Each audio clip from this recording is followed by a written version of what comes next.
O que você acha das experiências de quase morte?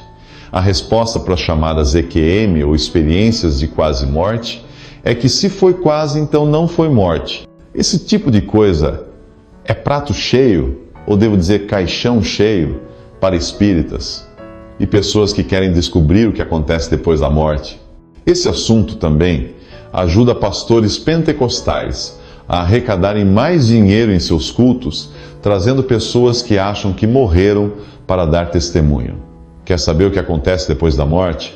Leia a Bíblia, que está tudo lá. Isto vale também para os testemunhos de pessoas que dizem que foram ao céu ou ao inferno, que encontraram lá alguma celebridade ou coisa parecida, que lembram de uma vida passada na Terra. Eu nunca me esqueço de um apresentador de TV, quando perguntado se acreditava no espiritismo e em reencarnação, e ele respondeu que não, porque as pessoas que se achavam reencarnadas sempre contavam ter sido alguma celebridade no passado. Só de Napoleão e Maria Antonieta tem uma centena, sem falar de Preto Velho, Sim a Moça ou algum estereótipo digno de romance de novela. Ninguém diz que foi um operário que pegava o trem de madrugada, comia de marmita e mal conseguia pagar as contas.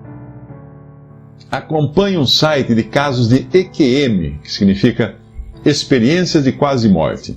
Nessas experiências, além de espíritas, tinha também evangélicos e outros relatando experiências praticamente iguais, que entraram em um túnel com uma paz imensa, conversaram com um ser angelical, ou estavam em um lugar parecido com um paraíso, etc.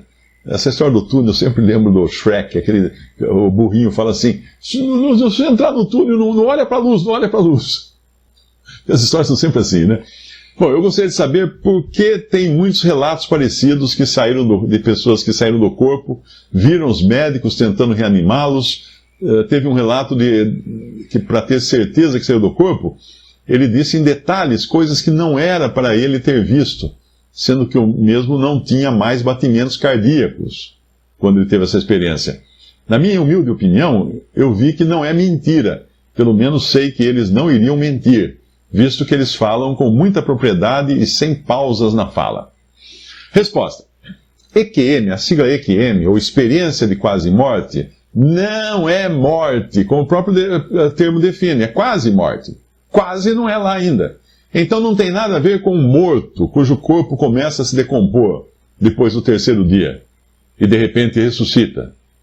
Pessoas podem ter animação suspensa por uma série de razões e serem diagnosticadas como mortas. Por exemplo, um negócio chamado catalepsia. Mas são muitos os casos de exumação de cadáveres em que o corpo estava virado de bruço e o forro do caixão todo rasgado, porque a pessoa foi enterrada viva, num estado impossível de ser detectado.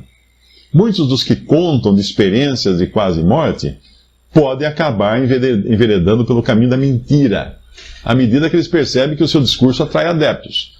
Quem conta um conto aumenta um ponto, você não sabe disso? E aí eles vão se empenhar cada vez mais em acrescentar detalhes em busca de notoriedade.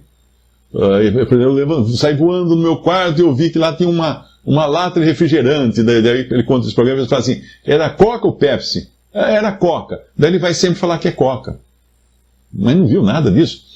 Ou são simplesmente pessoas que estavam tão chapadas com medicamentos que permitiam ver até unicórnios coloridos voando pelo quarto. Alucinações não é coisa rara em quem sofre acidentes ou fica em coma. Mas o ponto que eu quero chamar aqui, não faz sentido um cristão se ocupar com isso.